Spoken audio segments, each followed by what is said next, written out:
Istorija Almaške crkve, posvećene Svetoj Trojici Jeraraha, Vasiliju Velikom, Jovanu Zlatoustu i Grigoriju Bogoslovu, započela je još početkom 18. stoljeća.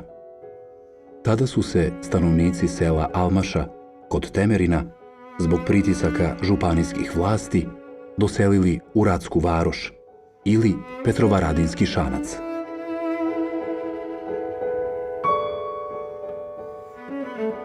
Almaški sveti hram u Novom Sadu u kojem se nalazimo posvećen je svetim trima jerarhima, to jest svetom Vasiliju Velikom, svetom Grigoriju Bogoslovu i svetom Jovanu Zlatoustom. A sagradili su ga žitelji sela Almaša. To je jedno selo koje se nalazilo na tromeđi između Temerina, Siriga i Srbobrana, koji su se svojevremeno doselili ovde u ondašnje delove Novog Sada, periferiju Novog Sada, i tu su se nastanili. Kada su došli, oni su odmah želeli da po ugledu na svoje selo Almaš sagrade sebi jedan hram, pravoslavni hram, i to je bio prvi hram u Novom Sadu koji je sagrađen 1717. odnosno 1718. godine. Bila je to crkva od pruća, od pletari, crkva brunara, kakve su onda uopšte i građene, i taj hram u tom obliku poslužio je pravoslavnim žiteljima Novog Sada 15 godina.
Ubrzo su, kao i sopstvene domove, od pletera oblepljenih blatom, 1718. leta gospodnjeg, sagradili i crkvicu i posvetili je Svetoj Trojici Jeraraha, u znak sećanja na čudesni pronalazak njihove ikone prilikom kopanja bunara pored hrama. –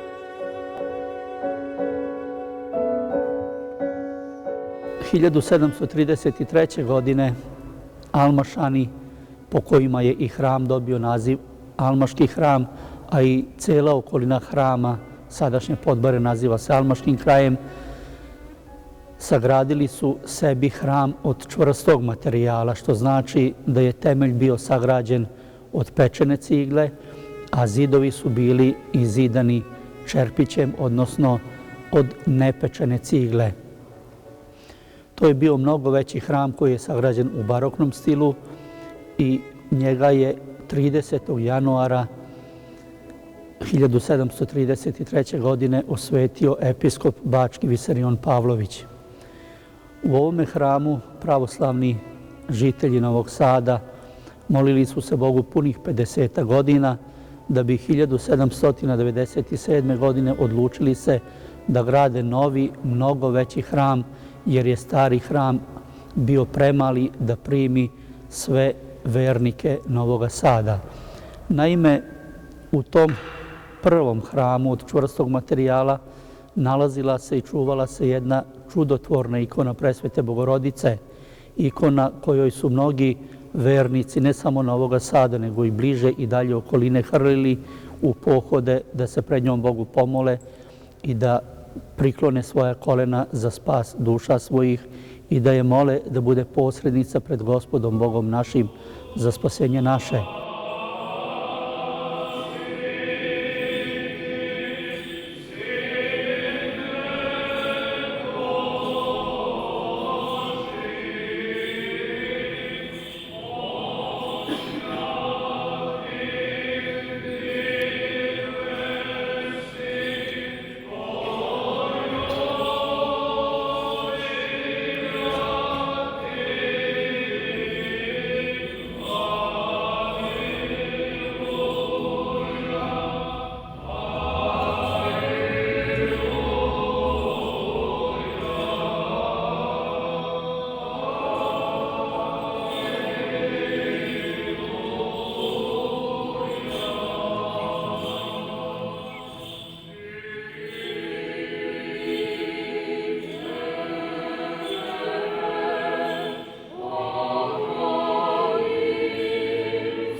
Leta gospodnjeg 1748.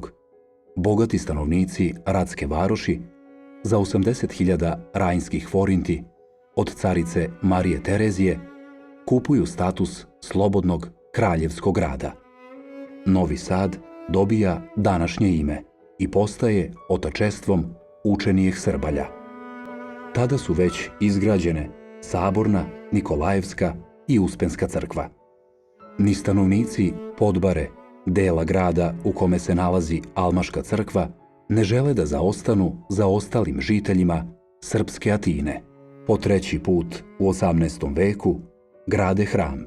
Odlučuju da, uprkos siromaštvu, nova crkva bude veća od drugih pravoslavnih novosadskih bogomolja. Da ne bi remetili postojeću pobožnost i postojeću praksu, Almašani su se odlučili na jedan nesvakidašnji potez koji pre njih niko nije učinio. Naime, oni su rešili da jednostavno postojeći hram obzidaju i nadzidaju i da tako ne remete bogoslužbeni poredak tokom cele gradnje hrama. To nam pokazuje koliko je novi hram bio velik u odnosu na stari hram i koliko je vera i potreba pravoslavnog življa bila velika. Taj hram novi koji je počeo da se gradi 1797. godine u neoklasističkom stilu, a završen je 1808. godine, jeste u stvari ovaj današnji hram u kojem se sada nalazimo i u kojem se Bogu molimo. On je naravno tokom vremena i tokom vekova doziđivan i obnavljan, ali u suštini gabariti i veličina njegova ostali su isti kao i 1797. godine kada je početa njegova gradnja.